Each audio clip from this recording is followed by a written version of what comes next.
நம்பி நேரில் வந்த 15 பெண்கள் பலாத்காரம். மேட்ரிமோனியில் போலி சுயவிவரத்தை பதிவு செய்த வாலிபர். குஜராத்தை சேர்ந்த 26 வயதான ஹிமான்ஷு யோகேஷ்பாய். திருமணம் ஆகாத இவர் மேட்ரிமோனியில் தான் ஒரு சிபிஐ அதிகாரி என்று பதிவு செய்துள்ளார். போலி சுயவிவரத்தை உருவாக்கியுள்ளார். இதனால் கடந்த 2.5 ஆண்டுகளுக்குள் 15க்கும் மேற்பட்ட பெண்கள் இதுவரை தொடர்பு கொண்டுள்ளனர். தன்னிடம் பேசும் பெண்களிடம் அன்பாக பேசி பழகும் இவர் தான் உன்னை திருமணம் செய்து கொள்வேன் என்று கூறி அவர்களை வசமாய் மும்பை மற்றும் அகமதாபாத்தில் உள்ள ஹோட்டலுக்கு அழைத்துச் செல்வார். பின்னர் அங்கு வைத்து அவர்களை பாலியல் பலாத்காரம் செய்வதை இவர் வழக்கமாக கொண்டுள்ளனர். பின்னர் தான் ஒரு இக்கட்டான சூழ்நிலையில் இருப்பதாக கூறி அவர்களிடமிருந்து தனக்கு தேவையான பணத்தை பெற்றுக்கொள்வார். பின்னர் ஒரு சில நாட்களில் அந்த பெண்ணிடமிருந்து அனைத்து தொடர்புகளையும் துண்டித்து விடுவார். இதேபோல் இவர் 15 பெண்களிடம் செய்துள்ளார். இந்நிலையில் கடந்த பிப்ரவரி 6ஆம் தேதி மீரா சாலையில் சேர்ந்த ஒரு 31 வயதான பெண் ஒருவர் ஹிமான்ஷு யோகேஷ்பாய்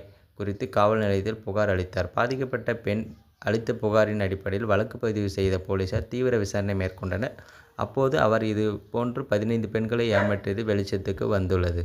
இதுகுறித்து போலீசார் கூறும்போது, பஞ்சாப் மென்மையான பேச்சு திறமை, சரளமாக ஆங்கில புலமையும் கொண்டவர். இதனால் பல பெண்கள் அவரது காதல் வலையில் விழுந்தனர். மேலும் அவர் இப்படி பெண்களை ஏமாற்ற 5 தொலைபேசிகள் மற்றும் ஒரு ஆப் மடிக்கணினியை பயன்படுத்தினார். இந்நிலையில் பஞ்சாலின் டிஜிட்டல் தடயத்தை அகமதாபாத்தில் கண்டுபிடித்த போலீசார் அவரை கைது செய்து தொடர்ந்து போலீசார் விசாரணை நடத்தி வருகின்றனர்.